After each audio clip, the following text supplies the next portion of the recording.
Bismillahirrahmanirrahim. Assalamualaikum warahmatullahi wabarakatuh. Selamat petang kepada semua rakan serta follower di page FTR Bidadari Solution. Okey, apa khabar anda semua hari ini?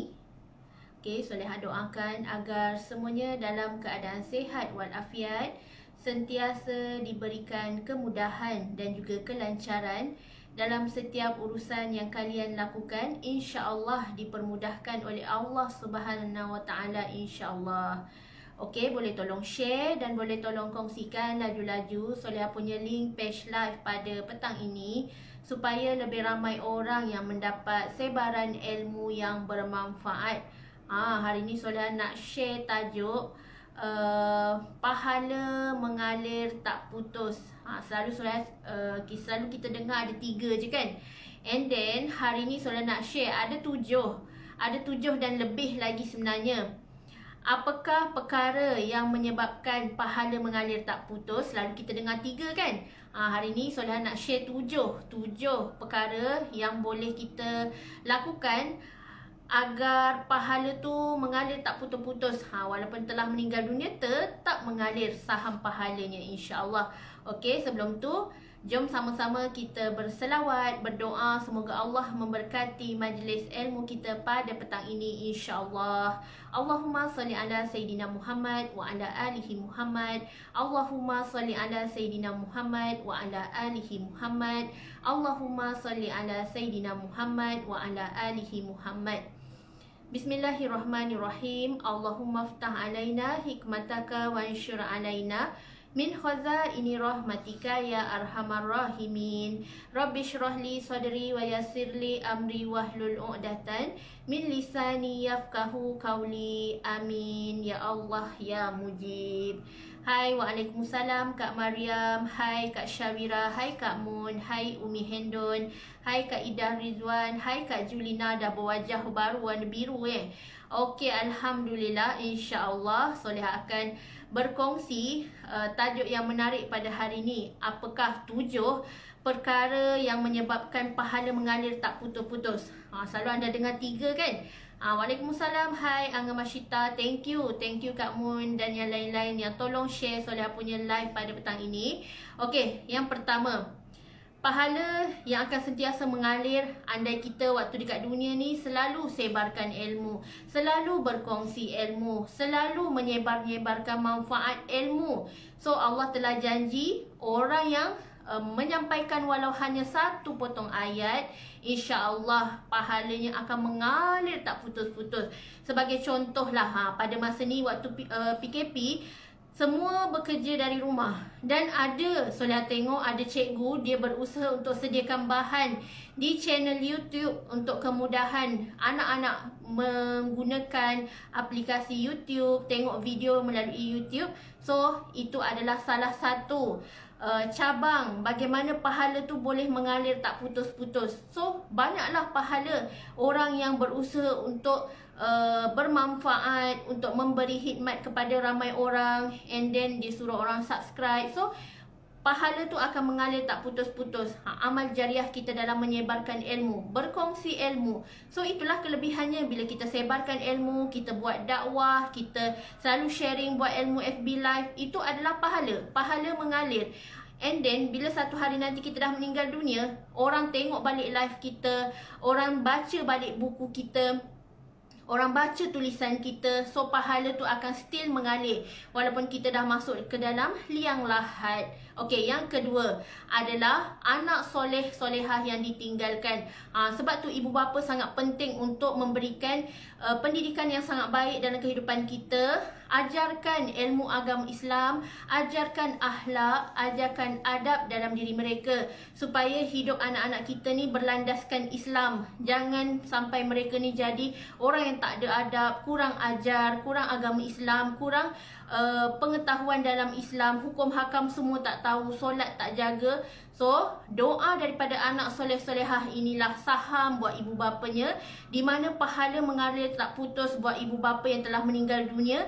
And then anaknya doakan, anak soleh-solehah sedekahkan Al-Fatihah, sentiasa ingat mak ayah dia, sentiasa sedekahkan Yasin, sentiasa sedekahkan tahlil, maka disitulah ladang pahala buat ibu bapanya. Okey, yang ketiga, kitab keagamaan yang diwariskan ataupun diwakafkan. Sebagai contoh, kalau kita ada buat wakaf Al-Quran kan, selalu kalau saya pergi Mekah sebelum ni, Alhamdulillah ada buat beberapa wakaf Al-Quran, Alhamdulillah. So, kita bayarkan sejumlah duit, and then ada orang yang in charge yang berikan servis dekat sana. Dia ambil duit tu, and then kita tulis nama kita, kita wakafkan buku tu di Tanah Haram. Subhanallah, itu adalah antara pahala yang mengalir tak putus-putus. Sebab Tanah Suci Mekah ni tak pernah kosong. Walaupun sekarang PKP pun, Alhamdulillah rakyat mereka pun ramai memenuhkan, memeriahkan Tanah Haram. Alhamdulillah. So, sesiapa yang baca Al-Quran yang telah kita wakafkan atas nama kita, ataupun kita wakafkan atas nama arwah mak ayah kita, pahala akan mengalir. So, beruntunglah lagi-lagi dekat Tanah Suci Mekah kan.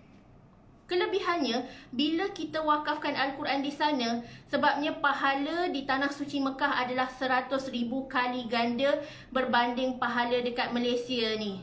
Itu adalah janji Allah.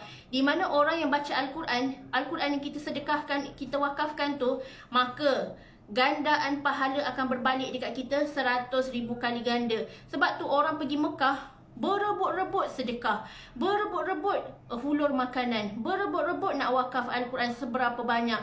Sekarang pun ada orang buat servis di mana mereka bekerja di sana, and then dia collect siapa nak buat wakaf, bagi nama dekat tu. Sebab itulah kelebihannya. Kalau anda nampak nilaian pahala tu bersamaan dengan 100,000 kali ganda berbanding dekat Malaysia ni, kalau kita sedekah, subhanallah, pasti kita berebut-rebut untuk wakaf Al-Quran di Tanah Suci Mekah. Tapi kalau kita tak berpeluang wakaf di sana, wakaf dekat Malaysia pun tak apa, tak ada masalah. Yang penting kita ada saham akhirat kita, ada benda yang kita tinggalkan, ada kitab-kitab keagamaan, Al-Quran, kitab suci yang kita wariskan untuk pembaca-pembaca lain untuk mengamalkannya. Okey, yang keempat, apakah lagi amalan serta aktiviti yang menyebabkan pahala mengalir tak putus adalah apabila kita menyumbang untuk membina masjid ataupun surau. Sebab tu kita kena kaya.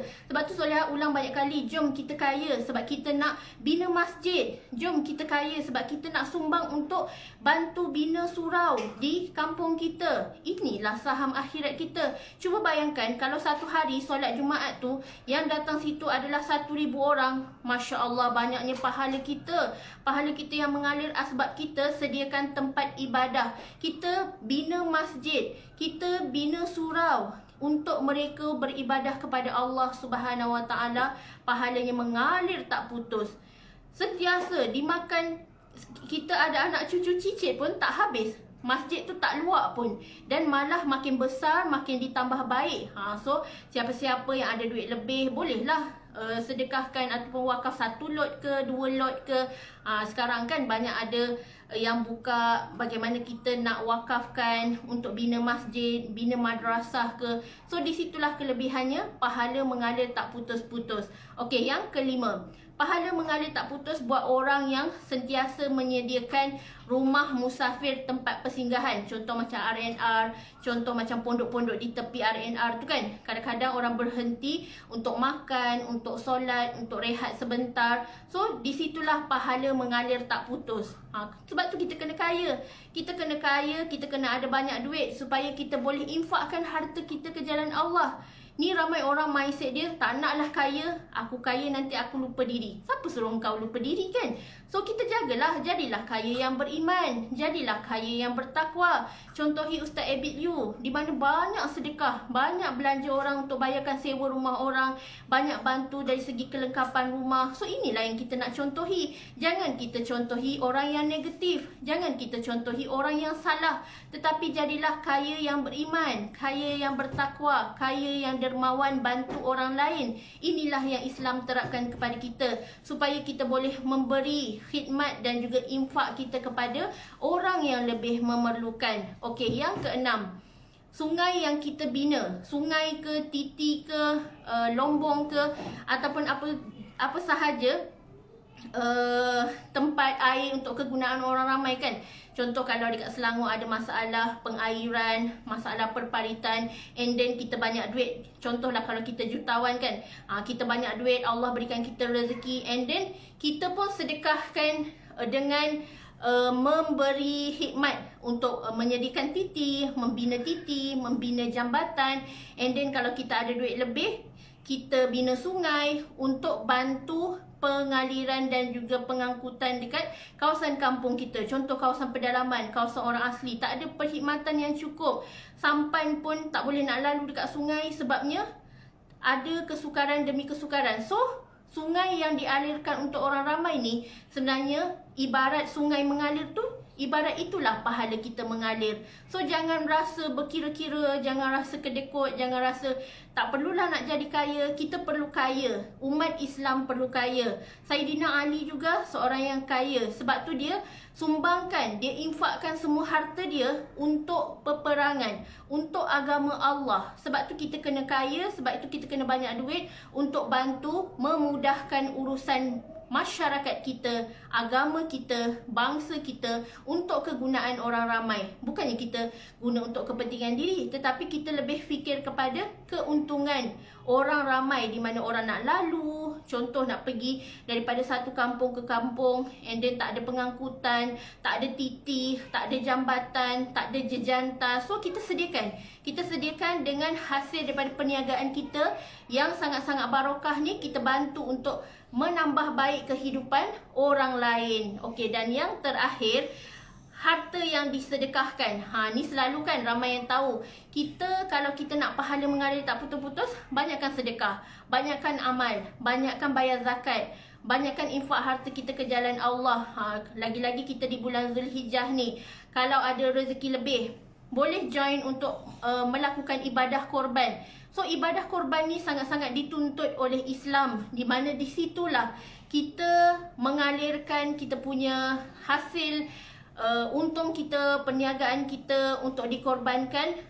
Dan kita mengambil iktibar daripada kisah Nabi Ismail, Nabi Ibrahim yang mendapat perintah daripada Allah untuk menyembelih Nabi Ismail. Namun selepas mendengar daripada firman Allah, lalu Nabi Ismail tak jadi disembelih dan diganti dengan haiwan-haiwan peliharaan yang lain.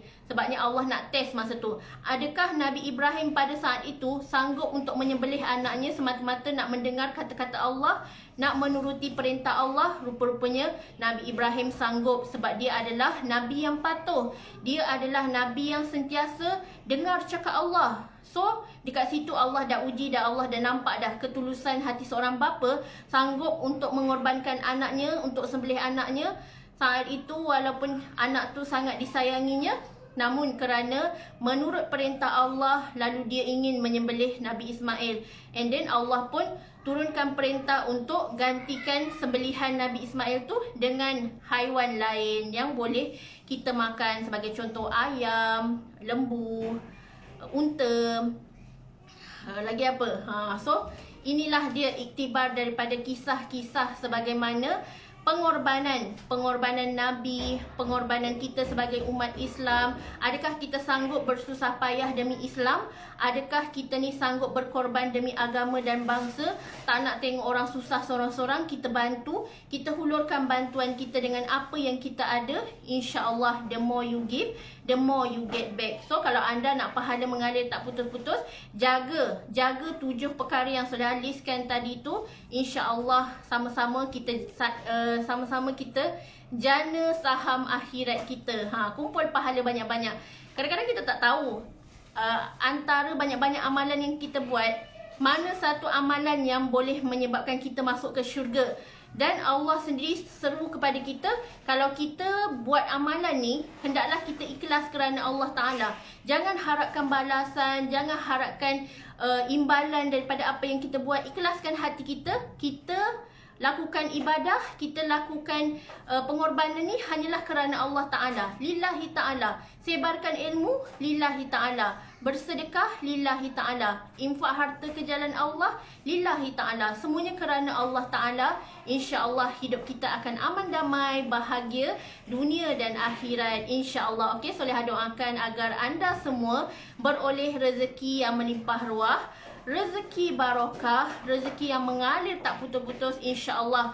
Buat apa yang Allah suruh, insya-Allah Allah akan tunaikan apa yang kita nak, insya-Allah. Allah akan sayang kita, Allah akan kasih kita, insya-Allah. Okey, wabillahi taufiq wal hidayah. Wassalamualaikum warahmatullahi wabarakatuh.